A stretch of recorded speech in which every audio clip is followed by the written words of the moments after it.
Hello everyone, it's May and that means it's May Mission Month and we're talking about acting justly, loving mercy and walking humbly. Today we have Richard Brading with us and he's going to talk about justice, about his faith, the law and gambling. Can you tell us about those things?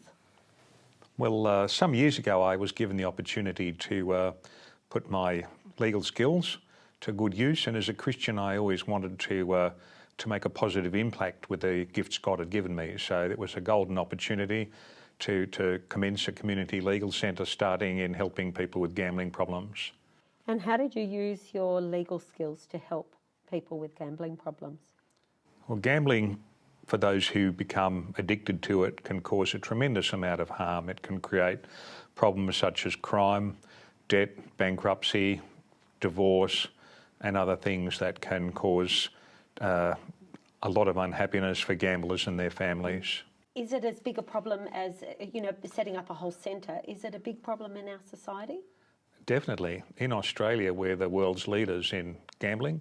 We spend more per head than any other nation in the world. And the reason we don't think more about gambling is it's very much an invisible addiction. And how is it kept invisible? What does that... Well, unlike other addictions like drugs and alcohol, there's no physical symptoms, and gamblers usually operate quite well in the community. The problem is that they may well be gambling huge amounts of money, and to get that they may be causing a lot of harm or even criminal activity. And in terms of what your work in that, what do you actually do to help?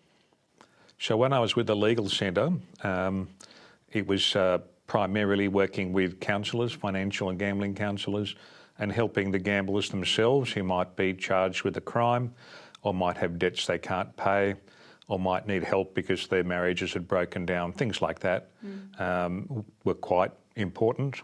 So the Community Legal Centre is based in the city and provides services throughout New South Wales.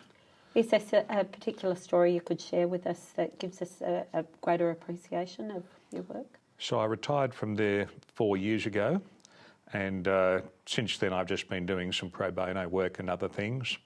Last year during coronavirus, I was asked by a counsellor to help a man who was involved in a court case. He'd stolen some millions of dollars, and the victim of his crime was involved in a court case against his wife, who was a completely innocent victim. Now, this man at the time was quite suicidal, and he was a patient up at Hornsby Hospital.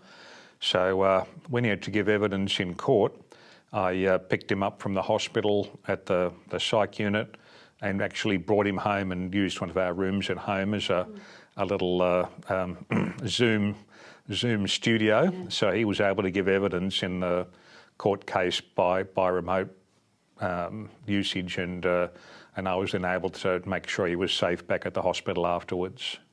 So you really, this work is really bringing into contact with people who might not otherwise get help. Oh, definitely, yes. Gambling is one of those things that has a huge stigma, and gamblers hate people saying to them, you're a bad person, why don't you stop? So they become very secretive about it.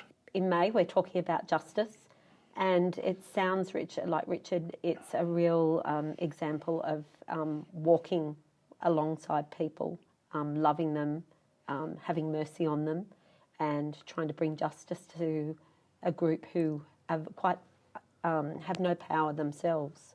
Yes, I think that's right, Virginia. I think Jesus was criticised for spending time with the tax collectors and the sinners, and as Christians also we need to accept that God calls us to often serve the unlovely in our community and to provide them with Christian care and compassion without judging them as people. There's things that people do that are wrong and in many cases very bad, but as Christians we should be knowing that God loves everyone, even the worst sinner. I'm so appreciative to hear your story because I think it's an unspoken about thing, isn't it? It is. I think we'll have all got something out of your story today. Thank you. Thank you.